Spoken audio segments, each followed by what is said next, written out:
কিরে, আমায় তো কিনে আনলি, কত দাম পড়লো? তোকে কিনতে পকেট পুরো ফাঁকা হয়ে গেছে। আমায় একটু সাজুগুজু করিয়ে নে। তোকে নুন, হলুদ ও সর্ষের তেল দিয়ে সাজাবো। কেন, আমার কি গায়ে হলুদ? তোকে কুকারে জল ছাড়া 3 থেকে 4টে সিটি দিয়ে সিদ্ধ করে নেবো। কি, আমায় সর্ষের তেলে ছাড়লে আমিও রান্না হব?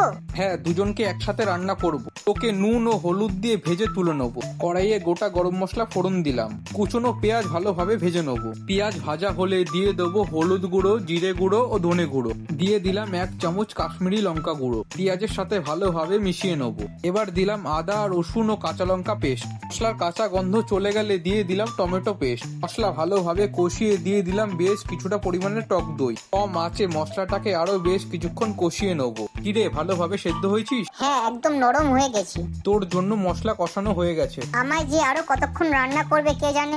আর বেশিক্ষণ না, নুনের পরিমাপ কম, তাই স্বাদ মতন নুন দিয়ে দিলাম। আমায় ঠিক মনে রেখেছে। তুই না থাকলে কি স্বাদ বাড়ে? ভালোভাবে মশলার সাথে মিশিয়ে নেবো। এবার দিলাম বেশ কিছুটা পরিমাণে গরম জল। এটা আবার কি? তোর স্বাদ আরো বাড়িয়ে দিলাম গরম মশলা দিয়ে। তোমরা বলো আমায় কেমন দেখতে লাগছে। আমায় দেখতে ভালো লাগলে লাইক, কমেন্ট ও সাবস্ক্রাইব করবেন।